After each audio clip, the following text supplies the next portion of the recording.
Hi students! This week we are going to be learning about the classical Greek world, and I'm so excited because what we'll be learning about are the rules that they establish, and these rules about sculpture and painting and architecture are going to be carried through for the rest of the semester. The Romans are going to take these rules into consideration. When we go into the medieval Europe, we're going to see cultures and kingdoms that will either try to copy these rules or deliberately try to break these rules. And these rules will then be reborn again in the Renaissance. Yeah, I know, right? It's a big deal. So we're going to start this week by establishing vocabulary. You know I love it.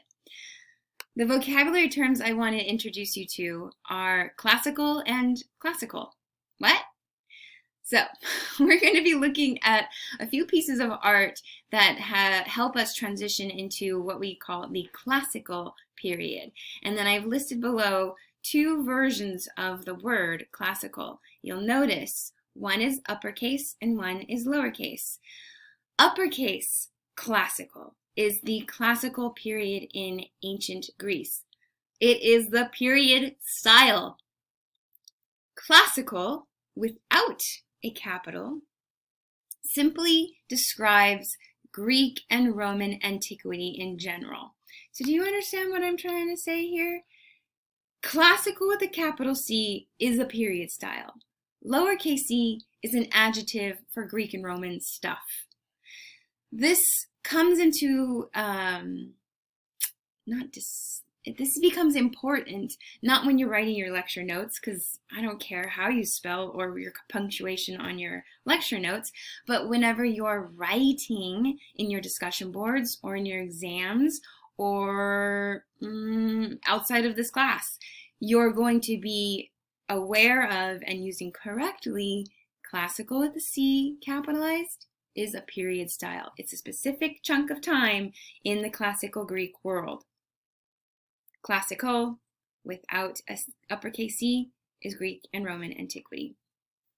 Where does this word even come from? Well, the word classic comes from the Latin classicus, of the highest order, the highest level. So when historians, you know those snobs that they are, looked back at this art, they said, oh, this is the height of human art and expression. This is the classicus of the highest order. So they gave this term for this period, the classical period in the Greek world. And that's also why they gave such a derogatory term, archaic, to the previous period. They were like, this is classicus. That stuff was archaic. We will be looking at the art, but I want to give us a little bit more context. What occurs prior to the classical period and what art historians credit as bringing about the height of Greek expression in art is the Greco-Persian Wars. Or I should say, are the Greco-Persian Wars. The Persian Empire, remember we were there hanging out in Persia and we were at the Persepolis and I told you this massive empire takes over Egypt? Well, it takes over and occupies this large landmass and hovers just east of Greece.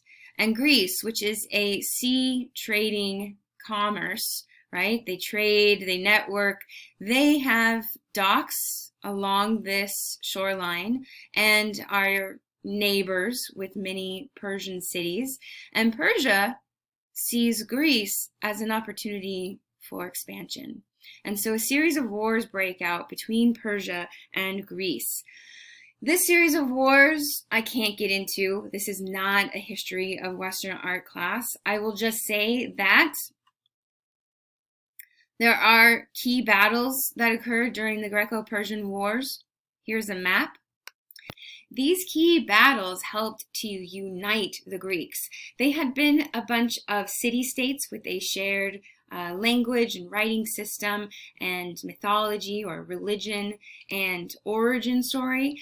And they always fought and, kind of didn't get along. And then there was a new, bigger, scarier enemy, the Persians, and they were coming to absorb all of them. So they united together and fought back. And against all odds, against every single logical way of looking at this, the massiveness of the Persian Empire, the massiveness of the Persian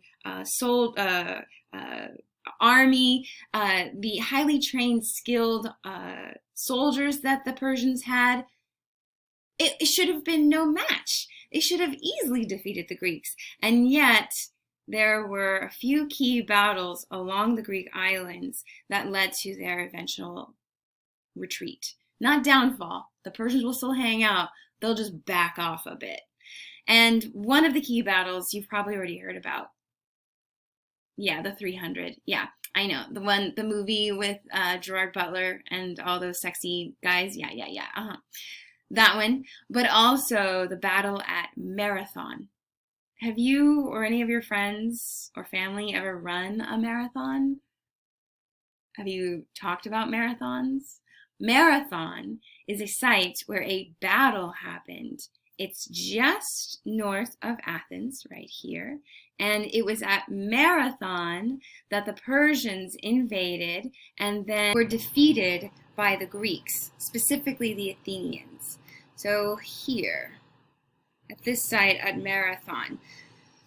Okay, this isn't a Western history class, but I think it's cool to talk about battles sometimes because it's a change from talking about art. And then we'll see similarities or parallels or connections between the battles and the artworks. So the battle at Marathon happened in 490, and it was on the shores of Attica, which is the main peninsula where Athens is, just up here.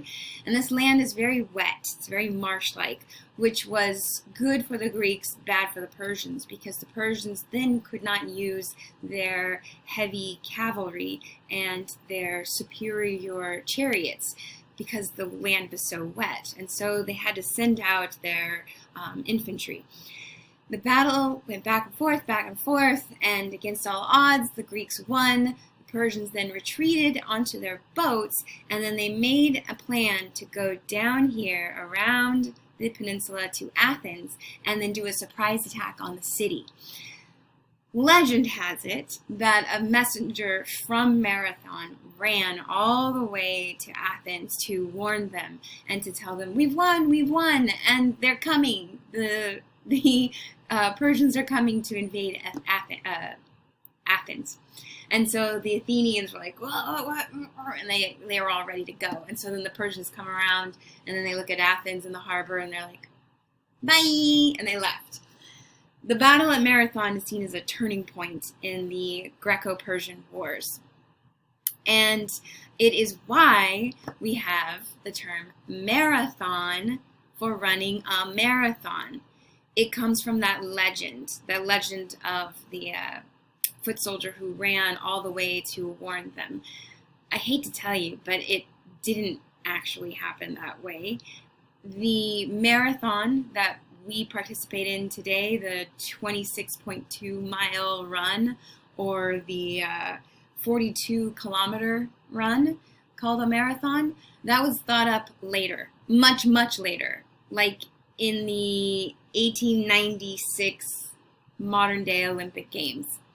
When they decided to put back this Olympic get-together in 1896, they were like, what's some like fun games that we can play? And one of the Olympic team thought, what about that legendary run from Marathon to Athens? How long of a run was that? Let's do that. So that's the story of a marathon. I'm getting distracted. Okay. So we are going to be looking at the classical world. The reason I brought up the Greco-Persian Wars is because historians believe that this series of battles helped to solidify a national, or I should say, a more united identity between the Greek city-states. And through this unification and stability of space, land, economy, and greater connection between each other, we see a flourishing in the arts. We, in this class, are only going to be focusing on one of the three major cities or city-states in Greece at this time. And let me pull up that map. Hold on one moment. Here we are. So this map here, I've circled the city that we'll be hanging out in the most, or the only city we'll be hanging out in, Athens. Athens, Greece. But I like this map because it does show you the two other leading cities, Thebes and Sparta. Now this map is going to play, we're going to look at this map again later on when we're talking about the political and power divisions of the Greeks in the Greek world. But I just want to call your attention to Athens, Sparta, and Thebes and see how they are geographically located and that their alignments or unification with each other will fracture. And then just as a kind of foreshadowing, write down on the margins of your notes, look at this city over here, Byzantium. Byzantium is a Greek trading city located on the isthmus between the Mediterranean and the Black Sea. And it's part of the Greek world. It's a Greek port. And it's going to play a big factor later on this semester. Ooh.